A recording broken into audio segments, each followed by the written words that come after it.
Curious मुस्लिम के मुअज़्ज़िज़ दोस्तों, अस्सलामु अलैकुम। क्या आप जानते हैं कि यहूदी हज़रत जिब्राईल अलैहिस्सलाम को अपना दुश्मन और हज़रत मीकाईल अलैहिस्सलाम को अपना दोस्त क्यों मानते हैं? यहूदी वो कौम है जिसे बनी इसराइल कहा जाता है, क्योंकि ये हज़रत याकूब अलैहिस्सलाम, जिन्हें इसराइल भी कहा जाता था, की औलाद हैं। इब्तिदा में ये कौम अल्लाह की पसंदीदा कौम हुआ करती थी, मगर इनके तकब्बुर, गुरूर, फ़िरौनियत और मुसलसल नाफरमानियों की वजह से अल्लाह ताला ने इन पर मुहर लगा दी और इन्हें अपनी लानत का मुस्तहिक ठहराया।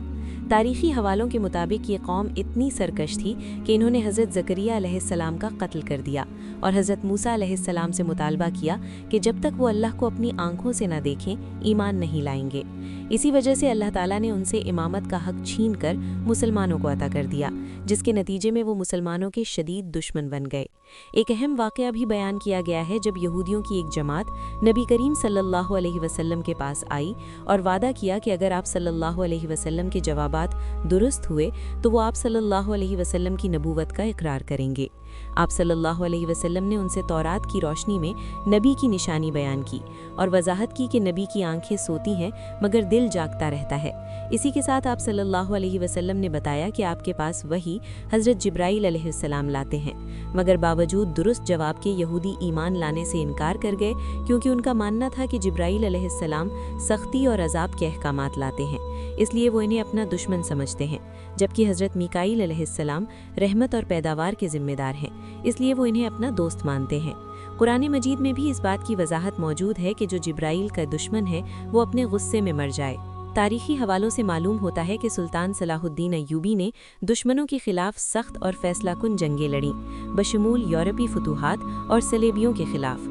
उन्होंने मुसलमानों के खून का बदला लिया, मगर इस्लामी अखलाक का मुजाहरा करते हुए कैदियों को आज़ाद किया और उन्हें सामान सफ़र फराहम करके रुखसत किया। ये इबरत हमें ये सिखाती है कि ताकतवर होना और दुश्मनों का मुकाबला करना अहम है, मगर इखलाक और इंसानियत को फरामोश नहीं करना चाहिए।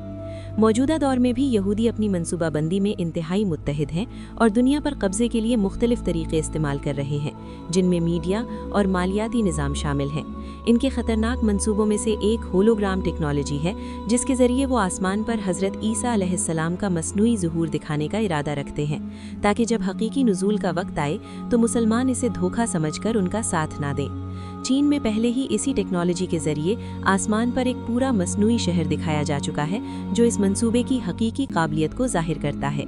आज यहूदी अपने मंसूबों में मुत्तहिद हैं, जबकि मुसलमान फ़िरकावारियत और आपस की लड़ाइयों में उलझे हुए हैं।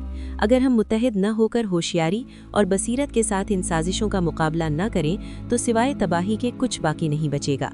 ये क्यूरियस मुस्लिम की जिम्मेदारी है कि हम अपने ईमान, इत्तेहाद और हिकमत हमली के ज़रिए आने वाले ख़तरात से निमटें और इस्लामी तालीमात के मुताबिक अपने माशरती और आलमी फ़राइज़ को समझें।